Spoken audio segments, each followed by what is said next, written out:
And now, live from Level 5 Productions on the island of Milleronia, it's The Larry Miller Show.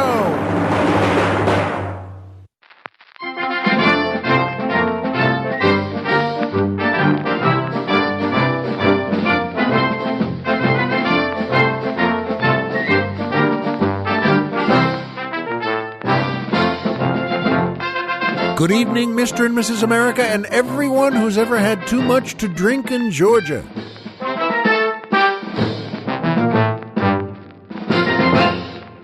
Hi, folks, and welcome back to the Larry Miller Show. I'm Larry Miller, but in a way, aren't we all?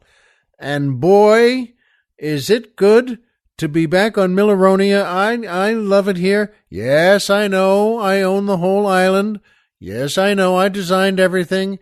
Yes, I've increased the number of volcanoes repeatedly, but that's because it's mine. And yes, the weather is always gorgeous here because I insist on it, because I design it.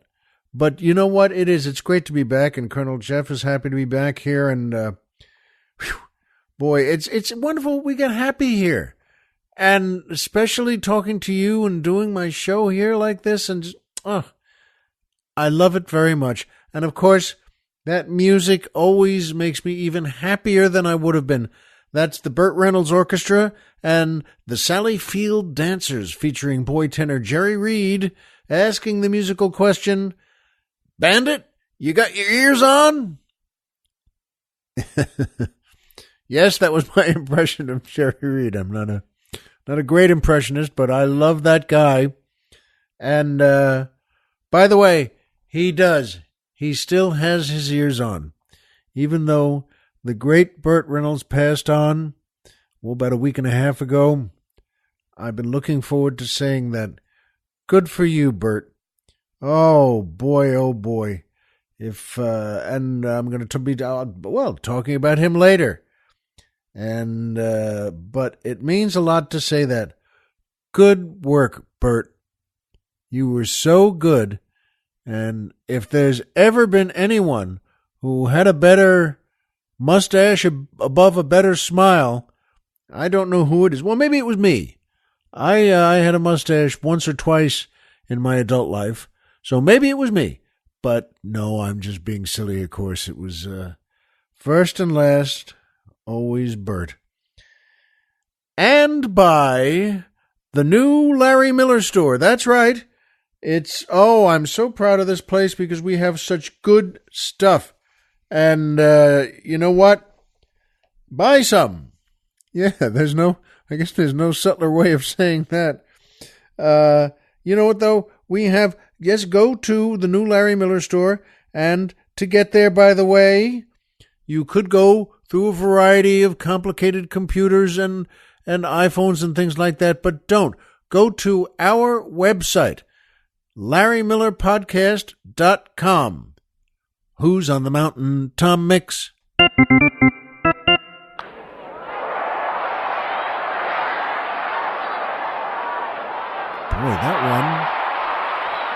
that one is gone. And, but it means a lot, folks. Go to our website, and we have a banner that says the new Larry Miller store. And go there. Push our banner. We'll get you there. Don't worry about anything else. Don't worry. We'll get you there. That's all you need to know. Push that banner and go, lay yourself down on your lazy boy chair and lean back and get your feet up in the air. And sure, take a cold beer with you or make yourself a drink. But the truth is, once you get in that chair, and they're not a sponsor, but once you do get in a good lazy boy chair like that, you're done for the day. You can turn a game on TV, and why not? Or you can just do the old-fashioned style, get in that chair, lean it back, put your feet up, and say, good night, Irene. So, you know what, we'll get you there, and go to the Larry Miller store. You can choose from 3 T-shirt designs, which are available for gentlemen, ladies. That's right, we get gentlemen and ladies listening to the show, and we get a lot of them, in fact. And I love our T-shirt designs. One says, keep calm and Larry on. And one says, I survived volcano number 2, and all I got was this lousy T-shirt, which is really something, by the way, because if you can survive volcano number 2, and entre nous, I'll just tell you the truth, no one has. No one does. That volcano is tough as nails, and nails wouldn't even stay nails in that volcano. But you know what? Do that, and we have great T-shirt designs, and we have lots of things to offer, and it means a lot to me and to Colonel Jeff, and so go there and pick up something nice. And you know what? That brings me to my favorite part of the show, the joke of the week. And this is a good one, too. The Colonel likes this one, and so do I. Fellow walks into a bar and says to the bartender, bartender comes over and says, what'll it be? And the guy says, let me have a beer. And the bartender says, all right, that'll be $5. And the guy takes 20 quarters out of his pocket and throws them behind the bar. And you know how behind a bar, well, they land on the floor. There's always gooey muck and stuff. There's something to stand on for the bartender that's made of wood about 2-3 inches over the floor. But boy, those 20 quarters get everywhere, and the bartender kind of, but all right. And he pours the guy a draft beer and sets it down there. And the guy knocks it back and leaves. The next night, same guy comes back in. Bartender recognizes him, of course, and walks over, and the guy says, let me have a beer. And the bartender says again, that'll be $5. And the guy again takes 20 quarters out of his other pocket and same thing, throws them behind the bar. And they land again in the puddle of this and that and all the stuff on a bar floor behind the bar. And the bartender, same thing, just annoyed. But he pours the guy a beer, sets it down, and the guy knocks it back again and leaves. The third night, the guy comes in again. Bartender walks over again, and he's not happy to see this. But he says, what'll it be? Give me a beer. And bartender says, that'll be $5. And this time the guy takes a $10 bill out of his pocket and just lays it on the bar. And the bartender says, I got him now. And he takes that $10 bill and puts the $10 bill in the register and then takes out of a little drawer that he had set up next to the register 20 quarters that this guy had thrown on the floor. And he takes those quarters, throws them at the guy, and says, there's your change. And the guy says to him, you know what? I think I'll have another beer. We like that one, and I hope you do too. And as always, if you like it, pass it on. Keep it going. Tell a friend or a loved one or a family member, anything, guy you knew from school. It doesn't matter. Just keep it going. There's nothing better than a good laugh. And that brings me to my second favorite part of the show, the Poetry Corner.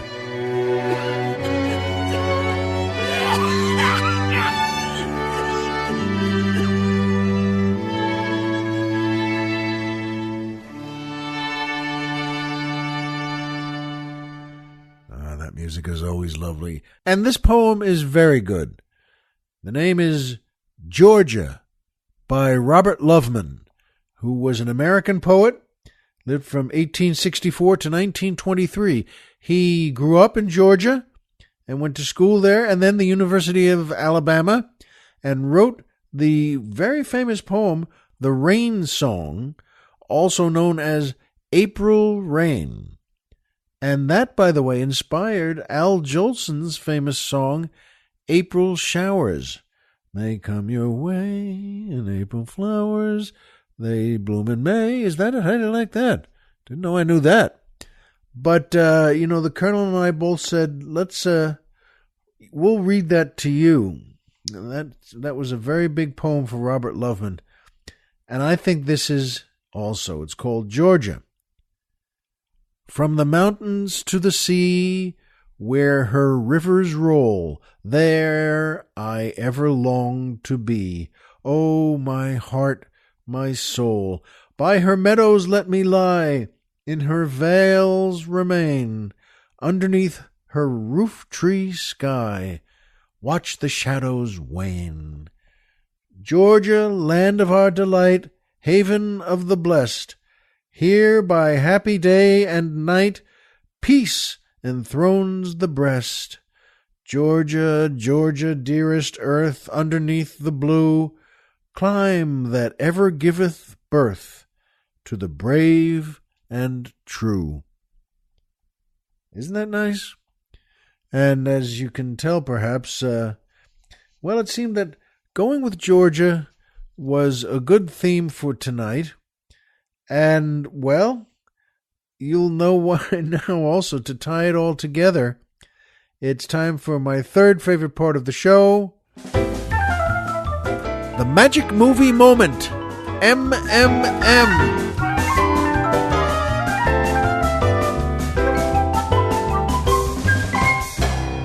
This is a terrific movie. I've always liked this a lot, and so does the Colonel, and I hope so do you. It's Smokey and the Bandit from 1977. Speaking of the great Burt Reynolds, this is directed by Hal Needham, which is his first movie he directed. He was a very well-known and famous stuntman, and he and Burt were friends, good friends. And this is, of course, starring Burt Reynolds, Sally Field, Jerry Reed, Jackie Gleason, Mike Henry, Pat McCormick, and Paul Williams as Big Enos and Little Enos. Their last name was Burdett. And I knew Pat, God bless him. Boy, you know, what a cast that movie had. That movie is so good, it keeps getting better every time I've seen it. And I mean, I see that thing, it's got to be 4 or 5 times a year. And it's on cable a lot. But Smokey and the Bandit, yes, there were a couple ones after that, the Smokey and the Bandit 2 and Smokey and the Bandit 3. I'm not sure I've seen the third one. And I like all those folks. And I'm not sure I cared as much for Smokey and the Bandit 2, but Smokey and the Bandit is a great movie. And there's so much to say, and the magic movie moment for me tonight is, of course, just with Burt Reynolds passing. Sally Field is one of the best actresses our country has ever produced. I love her work. And, by the way, she's gorgeous. I mean, she's just so beautiful and so cool and hot. And this is the movie they met on. Burt and Sally met on Smokey and the Bandit, and then they started going out, and then they fell in love. And boy, oh boy, it shows in the movie. And my magic movie moment for tonight is that as part of getting to know each other in that great Trans Am, boy, oh boy, that sold through the roof after this movie came out. No surprise there. And as Burt and Sally got to know each other, and in that car there, well, you know, he talks to her and she says to him finally, do you ever take that hat off, you know, as they're getting to know each other? And by the way, this whole movie was really ad-libbed. Hal Needham wrote the script on a legal pad, and he and Burt were very good friends. And but Burt decided, you know what, let's just get on the set and make this movie. And that's Burt called Sally up to accept it. He said, you know what, come along with us on this. It's going to be great, and we'll say what's on our minds, and we'll ad-lib a lot. And she liked it because also the folks at, you know, show business is so weird. All the folks at Universal didn't think she was attractive enough, and they kind of, you know, hemmed and hawed. I don't know about her, which is another one of those show business moments to me. If you want to say, okay, so you're all crazy. Have you lost your minds? Because she's, you know, as beautiful as anyone has ever been. and as cool and as next doorish and as funny and interesting and someone you just want to stare at the whole time. And that's meant as a compliment too. And when she says to him in the car, "Do you ever take your hat off?" And he says, "Only for one thing." Which, by the way, is a pretty cool thing to say too. Only for one thing. Well, it doesn't matter whether you're 7 years old or 70 years old. I know what that one thing is. Holy mackerel. And they don't even follow it up with anything.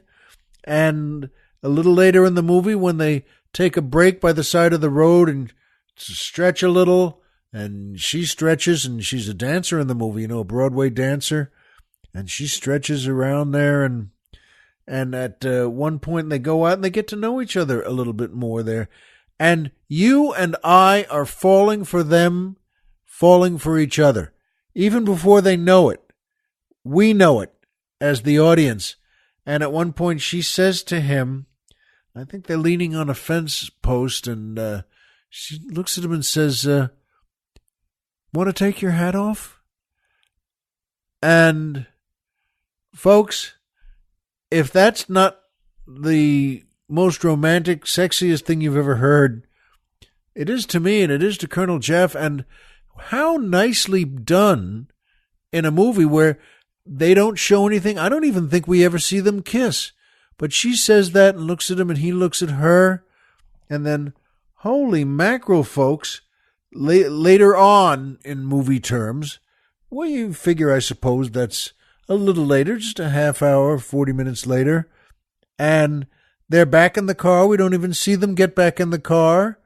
But they're going to take off again and get back on their mission and roll off the shoulder there and into the little valley, the little vale they went. And we see his hat on the antenna of the car on the left side there.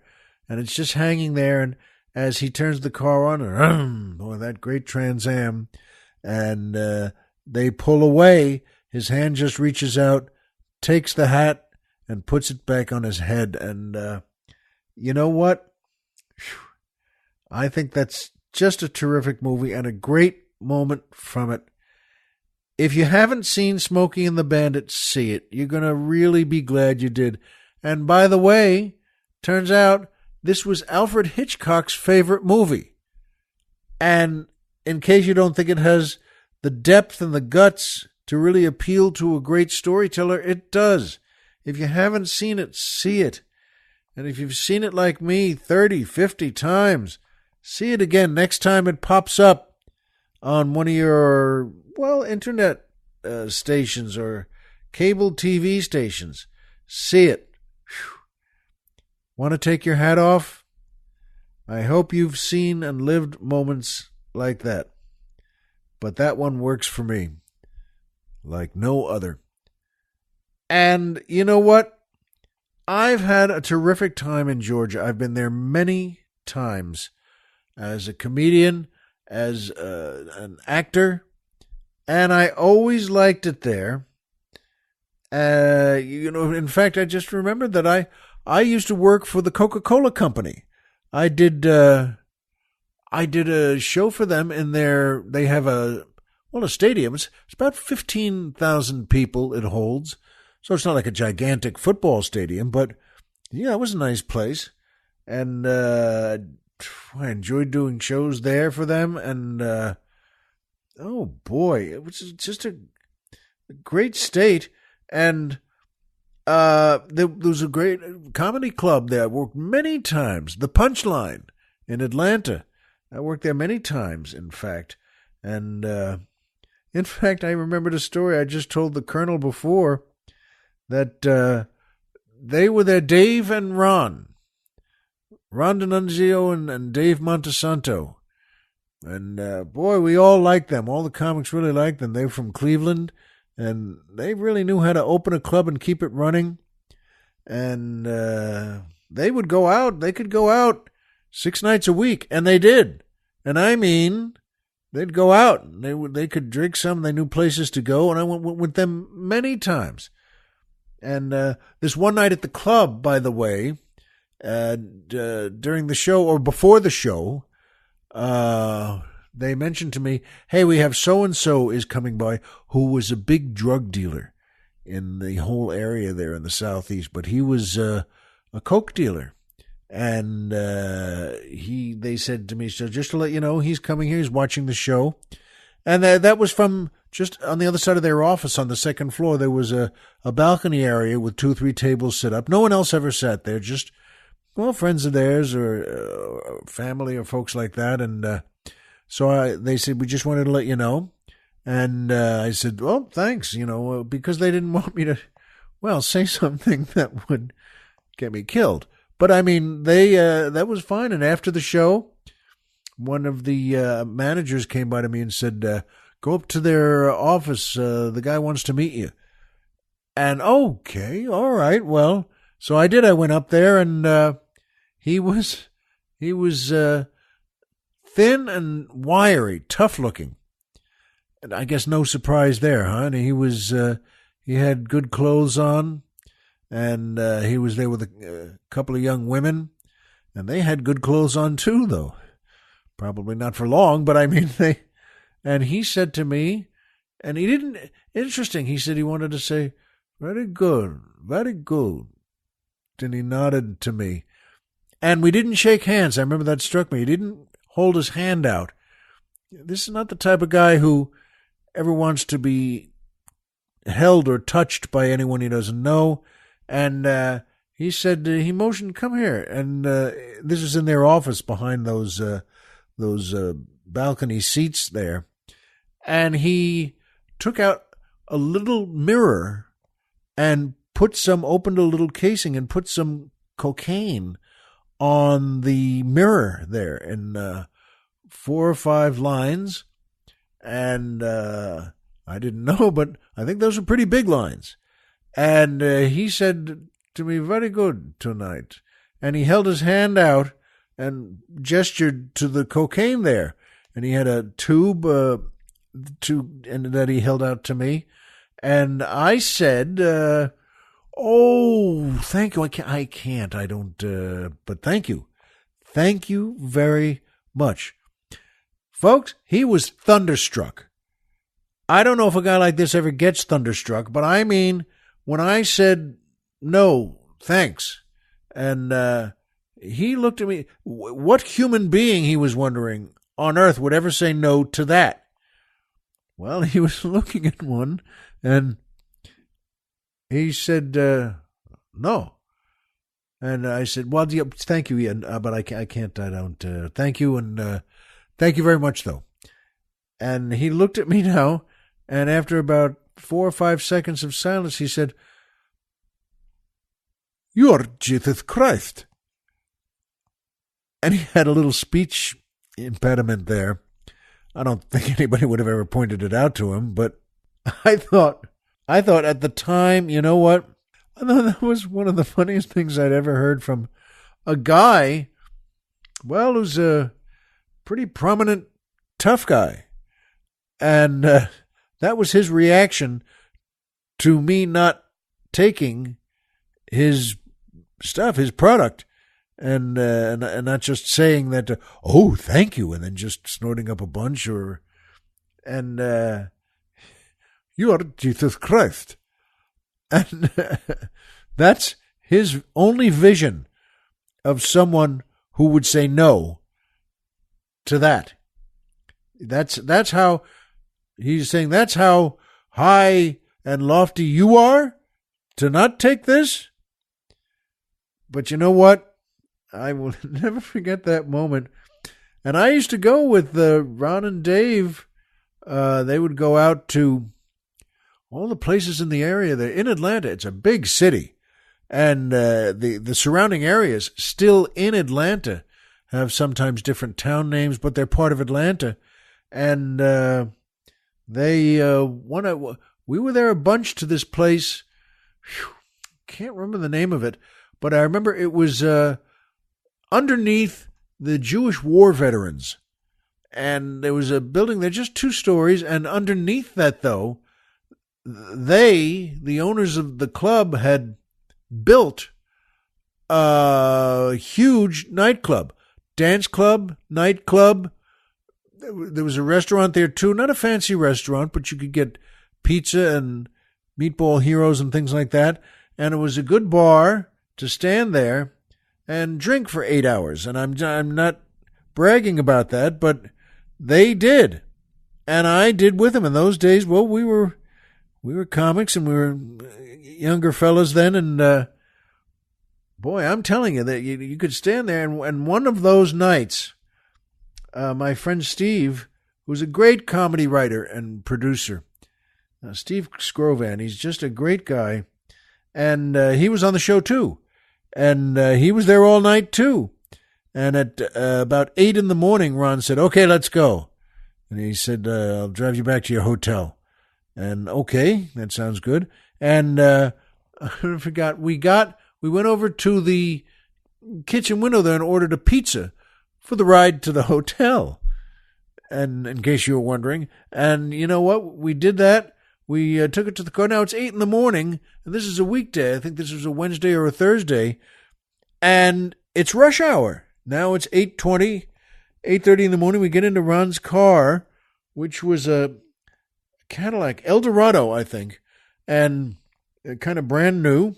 And but just before we got in the car, I remember he opened the trunk and had a case of wine in the trunk. Now, we'd been drinking, 7 or 8 hours, and he took out 3 bottles of wine and opened them, took the corks out, outside, and it's daytime, and handed one to each of us. One to Steve, one to me, and one for him. And we got in the car, and Steve got in the back seat, and I was in the front next to Ron. So we have these open bottles of wine, which we started drinking, of course, because, we're young fellas, and then here it is. How do you not drink an open bottle of wine in rush hour traffic in Atlanta on a Thursday? But, at one point, and Ron was going to drive me back to the hotel and Steve back to where he was staying. And you know what? At one point, after about 10, 15 minutes in the car, and it's pretty crowded. It's, again, rush hour. But Steve suddenly, leaned forward and say, pull over. I'm going to be sick. And, that's fine. We like him. He's a great guy. And, as the old saying goes, when you got to go, you got to go. And so Ron, in packed traffic, got over 3 lanes, got over onto the right shoulder there. And this was not like Bert and Sally, where it's a beautiful, vale and shadows and trees and a lake. This was just on the shoulder there in rush hour. And Steve got out and kind of staggered over just a few feet, 10 feet, 12 feet.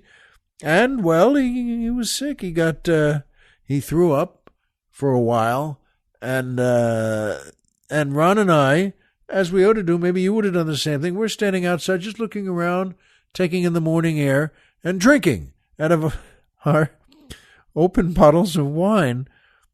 And you know what? That struck me as, in addition to, meeting someone at the club and having a girlfriend. And for one night or 1,000 nights. And in addition to that, on the road, I thought, this is why I like Atlanta. Good Lord. And Ron, God bless him, he was a good driver. And it never struck me, by the way, maybe he's not a good driver, because he was. And he took me back to my hotel. I said, "Thanks, pal. See you tonight at the club." And Steve was, kind of head down on the chest. Just he thought sleep was the best idea then, and maybe he was right. And I went upstairs. I didn't take the bottle of wine in with me, by the way. I didn't want to toss it. It was halfway done, but I just found the nearest, garbage can outside the hotel there, off on the side, and dumped it in there, and then went back inside, washed up, showered up, and put my pajamas on, got into bed, and said a prayer that I looked up and said, I know, but this is Atlanta. And you know what? I like it here. So I knew that, and I know you know it too. You and I know the same things, folks. Homer is Homer, and Pluto is a planet. And take your hat off sometime and put it on the antenna and tell someone you love her.